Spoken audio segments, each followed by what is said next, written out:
नमस्कार दोस्तों, मैं नितिन आपका स्वागत करता हूं।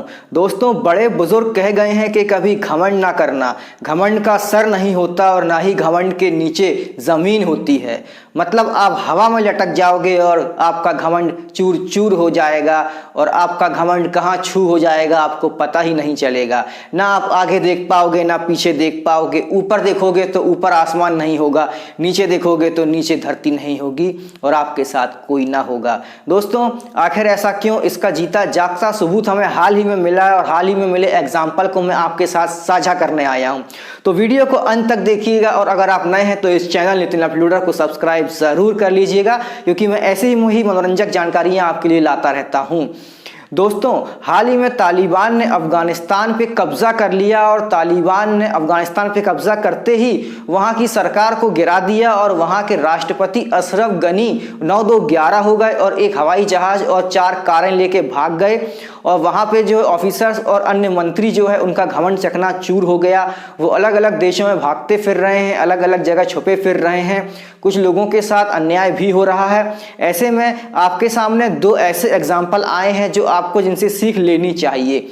एक एग्जाम्पल तो ये है कि अभी हाल ही में जो है भारत ने 168 लोगों को रेस्क्यू किया था अफगानिस्तान से और इंडियन एयरलाइंस का विमान 168 लोगों को काबुल एयरपोर्ट से दिल्ली एयरपोर्ट लेकर आया था।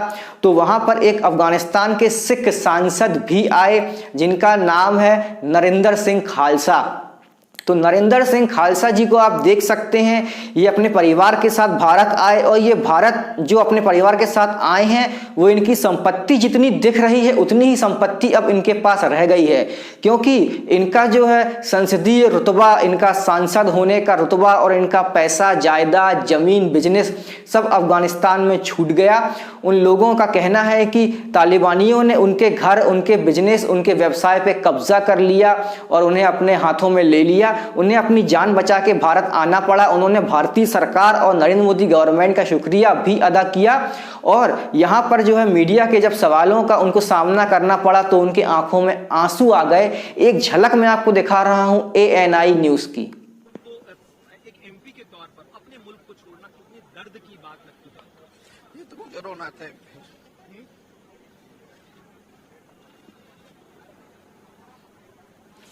तो दोस्तों, हमारी संवेदनाएं जो हैं वो नरेंद्र सिंह खालसा जी के साथ हैं। हम उनका समर्थन करते हैं और उनका वेलकम है इंडिया में। लेकिन यहाँ पर आपको मैं बताना चाह रहा हूँ कि उनका रुतबा, उनका पैसा, ज़मीन, जायदाद, बिजनेस सब जो है उनके हाथों छूट गया। अब उनकी संपत्ति इतनी ही है जितनी कि आपको दिख रही है। ऐसा ही एक और मामला है, मैं आपको बता दूं, कभी अफगानिस्तान की अशरफ गनी सरकार में रक्षा मंत्री रहे सैयद अहमद शाह सादत। तो सैयद अहमद शाह सादत जो है वो 2 साल पहले ही अफगानिस्तान छोड़ गए थे। जब 2 साल पहले वो अशरफ गनी की सरकार में रक्षा मंत्री थे तो एक जो है राजकीय शासकीय काम से जर्मनी गए थे और जर्मनी में ही फोन पर उनकी तू मैं हो गई अशरफ गनी से और अशरफ गनी के साथ हुई नोकझोंक के कारण उन्होंने तुरंत फोन पे ही इस्तीफा दे दिया और कभी अफगानिस्तान नहीं गए। अफगानिस्तान से उन्होंने अपने जो है परिवार को जर्मनी बुला लिया, जर्मनी में ही शिफ्ट हो गए। वो 2 साल से जर्मनी में है।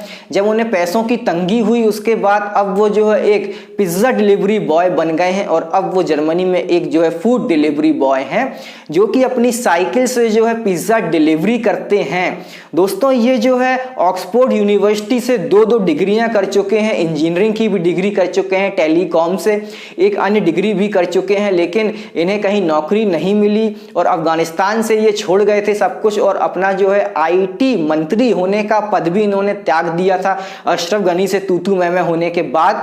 ऐसे में जो है ये जर्मनी में ही रहने लगे और जर्मनी के एक छोटे से शहर में जो ये रहते हैं और वहां पे फूड डिलीवरी बॉय का काम करते हैं ताकि इन्हें अपने आर्थिक तंगी से छुटकारा मिल सके। अभी हालांकि इनकी ख्वाहिश है कि ये जर्मनी में ही किसी टेलीकॉम कंपनी में काम करें, क्योंकि ये एक टेलीकॉम इंजीनियर हैं और ऑक्सफोर्ड से इन्होंने डिग्री हासिल कर रखी है। तो ऐसे में दोस्तों मैं आपको बता दूं, आपने देख लिया होगा कि जो है घमंड आप ना करें, क्योंकि घमंड कब चकनाचूर हो जाए, आपका पैसा, जमीन, जायदाद, ट्रांसपोर्ट का बिजनेस, रेस्टोरेंट, आपकी कारें और आपका बैंक बैलेंस कब उड़न छू हो जाए दोस्तों, इसका पता ही नहीं चलता है। कब सरकार आपका जो है बैंक सीज कर दे किसी कारण से और आपके एटीएम, आपके क्रेडिट कार्ड, आपके डेबिट कार्ड, आपका वीजा काम ही ना करे। दोस्तों इसीलिए कभी घमंड मत करना, क्योंकि घमंड के पैर नहीं होते, ये बड़े बुजुर्ग कह गए हैं, आज मैं भी कह रहा हूं। हालांकि मैं बड़ा बुजुर्ग नहीं हूं, ये मैंने खुद बड़े बुजुर्गों से सीखा है और आज जो है मैंने दर्शन भी कर लिए इन 2 एग्जांपल्स को देख के। ये जानकारी और ये नसीहत और ये सीख और ये लेसन आपको कैसा लगा, आप मुझे कमेंट बॉक्स में बताइएगा। कमेंट में